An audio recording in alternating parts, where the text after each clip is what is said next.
Allons enfants.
Chers camarades, chers résistants, depuis 17 mois, nous sommes présents et toujours combatifs. Nous ne lâchons pas l'affaire, malgré tout ce qu'on peut entendre, et de démobilisation, bien sûr, via les élections, par exemple. Et vous savez, on me demandait, mais pourquoi manifestez-vous toutes les semaines ? Je répondais, je vous invite à en faire de même, parce que je ne peux pas manifester tous les jours. Parce qu'il y a un principe d'existence qui fait qu'il faut bien gagner sa nourriture et son logement, donc je ne peux pas. Mais si je pouvais, je le ferais, parce que la situation est tellement absurde, à la fois absurde et périlleuse, que franchement, ces semaines que nous passons ensemble, ce sont des semaines de fraternité, et si nous n'avons pas ce point d'orgue du samedi, eh bien je serais moi personnellement mal pour finir la semaine. Heureusement qu'il y a nos rencontres, et cette fraternité dont on ne parle pas souvent dans les devises de la République, mais qu'il faudrait mettre un petit peu à l'honneur. Cette fraternité que nous sentons bien ici ensemble, nous la sentons, cette chaleur humaine, et elle nous ravive pour la semaine. Alors cette semaine, c'est tous les jours qu'il y a des choses qui sont délirantes. Donc une semaine, c'est vrai que c'est long par rapport à ça. Cette semaine, vous avez entendu le bon professeur Pialou, infectiologue à l'hôpital de Thonon. Qu'est-ce qu'il nous dit? Ce mandarin au petit pied, qu'est-ce qu'il nous dit? Il nous dit: vous aurez les vagues que vous mériterez. Là, vous voyez ce que je veux dire, hein? C'est une sentence, il n'y a rien à dire, hein, que nous méritons, c'est-à-dire une sentence morale. Ils nous abrutissent comme ça, c'est-à-dire à un moment donné, quand ça les arrange, on devient responsable d'un seul coup. À l'approche des élections, on devient responsable, hein. On n'aurait plus de passe vaccinal, encore dans les hôpitaux, etc. Et pour les enfants, bien sûr, les plus faibles. Mais globalement, pour les adultes, non, ça va. Là, on est responsable. Puis d'un seul coup, on ne va plus l'être. On va être irresponsable et on nous prévient tout de suite que les mesures qui seront prises, ce sera de notre faute. De notre faute. Eh bien, nous récusons cette logique. Et cette logique, elle est une logique macronienne. Ne nous y trompons pas. C'est Macron qui orchestre et qui est à la manœuvre. Non pas depuis 5 ans, non. J'entends trop souvent cette histoire. Non, c'est depuis 10 ans. Puisque Macron devient conseiller de Hollande dès qu'il arrive à la présidence de la République. Et c'est un conseiller, contrairement à certains, qui est très écouté et qui va devenir, comme vous le savez, secrétaire général et ensuite il sera ministre. Il est donc très écouté depuis 10 ans et c'est ainsi qu'il a commencé à vendre la France à la découpe. Macron, c'est pas un adversaire. J'entends trop souvent également dire oui, mais avant Macron, il y avait Sarkozy, il y avait Hollande, d'autres aussi, et donc il n'a fait que poursuivre. Non, il ne fait pas que poursuivre. Je m'inscris en faux contre cette assertion qui me paraît inexacte. C'est faux. Les autres étaient des adversaires. Macron est un ennemi parce qu'il hait la France et il hait les Français. Et il l'a montré à de très nombreuses reprises, trop nombreuses reprises, pour qu'on puisse se laisser berner. Donc c'est un ennemi de l'intérieur, c'est le vrai ennemi de l'intérieur, Macron. Tout mieux que Macron. Donc ça fera pas 10 ans, ça fait 15 ans s'il repasse, vous vous rendez compte? C'est insupportable, bien évidemment, cette vision, d'accord? Alors Macron, avec ses amis, il colonise la France. Il la colonise de l'intérieur et de l'extérieur. Il la colonise de l'intérieur parce que on place les enfants. Les héritiers sont déjà présents. C'est-à-dire que le mondialisme, il n'a pas un siège social.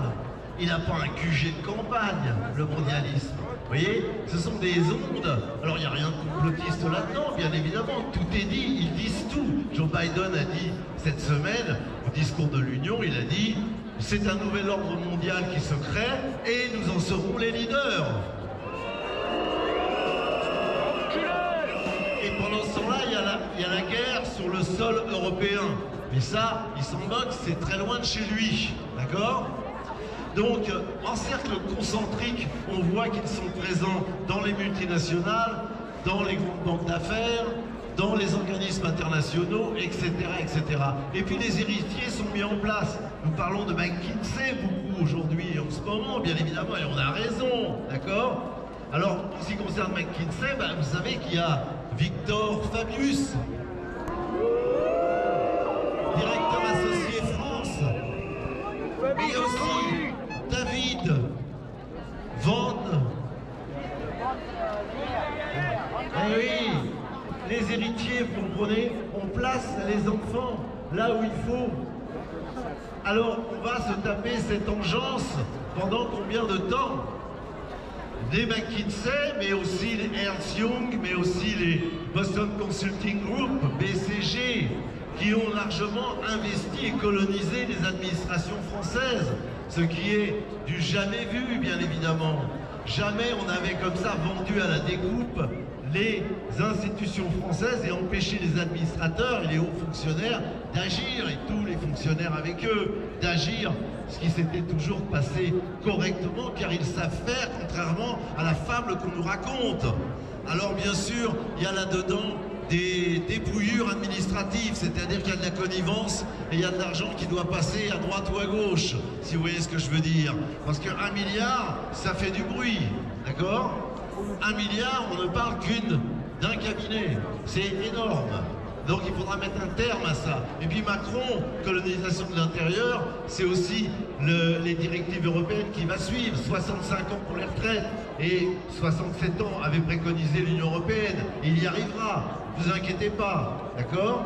Le RSA qui va être bientôt, qui sera quelque chose d'un peu de pénal, puisque vous savez, ce sont des travaux d'intérêt général dont il parle, ce qui est tout à fait aberrant également. Donc colonisation aussi de l'intérieur sur les points sociaux que nous défendons, bien évidemment.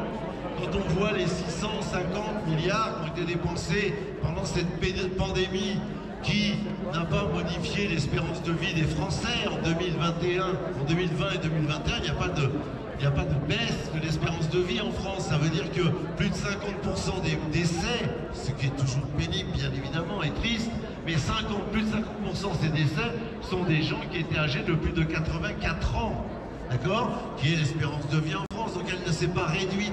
Et malgré ça, on a dépensé 650 milliards pour sortir les entreprises et arrêter le pays. Alors on ne peut pas prendre quelques dizaines de milliards pour assurer la retraite. Et Macron a fait mieux. Il a dit que philosophiquement, la notion de pénibilité au travail, il ne pouvait pas l'entendre. Vous voyez? Parce que pour lui, le travail, c'est de l'émancipation sociale. Donc la notion de pénibilité, ça va pas. Vous voyez le gars que ça présente. La pénibilité existe. On doit faire ses métiers. Il faut trouver effectivement de quoi les faire correctement et de faire des plans de carrière et de la gestion des ressources humaines réelles pour que ces gens-là ne fassent pas ces métiers forcément pendant 35 ans, 40 ans, auquel cas ils sont usés et 25% de ces gens-là meurent avant d'arriver à 65 ans. Donc tout ça, c'est de la colonisation aussi, et là en l'occurrence sociale, mais aussi financière et numérique. Vous avez vu le portefeuille numérique qui va arriver en septembre. Les choses commencent déjà à être en place pour ça, d'accord? Alors, portefeuille numérique médical, social, mais bien sûr on peut le développer dans tous les axes que l'on veut. Et ça c'est un danger immédiat et qui nous sert de près et à laquelle on devrait être très vigilant. Septembre, ça va très vite. Déjà dans les CPAM, les CCAS de sécurité sociale, déjà ils ont des listings qui sont de l'Union européenne, pas les listings simplement de la France, d'accord? Quand ils regardent les noms, les passes, etc. Non, européens au niveau de l'Union européenne, bien sûr, hein, pas l'Europe dans son ensemble, les pays de l'Union européenne. Alors, devant ces périls, bien évidemment, qui un à un on peut énumérer et on peut y passer beaucoup de temps. Le dernier en date, c'est l'embargo décrété sur la Russie et les chars russes qui n'ont pas le droit de concourir. Vous avez vu, dans un concours, c'est interdit parce qu'il est russe. Le CNRS qui arrête ses collaborations de recherche avec les scientifiques russes parce qu'ils sont russes et parce que Poutine déclare la guerre. Je vois pas trop le rapport. Et l'embargo qui est décidé, l'embargo qui nous tire une balle dans le pied énorme. On le sait en fait, on le sait depuis 2 siècles. Napoléon avait fait l'embargo sur l'Angleterre. Rappelez-vous, vos livres d'histoire, quand vous étiez enfant, l'embargo sur l'Angleterre, qu'est-ce que ça avait fait? Les Anglais, ils avaient découvert le Porto, au Portugal, et ils ont bien développé, et pire que tout, bien sûr pour nous, ils ont développé et redécouvert le whisky qu'ils ont développé à la place du cognac, dont les élites anglaises étaient très friandes et que nous ne vendions plus à la fin de l'embargo, parce qu'ils ont développé effectivement le whisky et ils l'ont développé de manière très conséquente. Il paraît même qu'il y en a du bon, je sais pas, j'ai jamais goûté. Donc, il faut effectivement que nous continuions le combat et la résistance. Bravo à vous! Résistance! Résistance! Résistance! Résistance!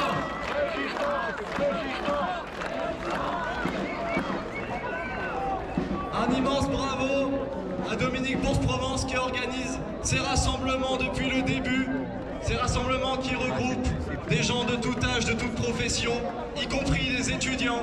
Nous avons la chance aujourd'hui d'en avoir un parmi nous qui a des choses à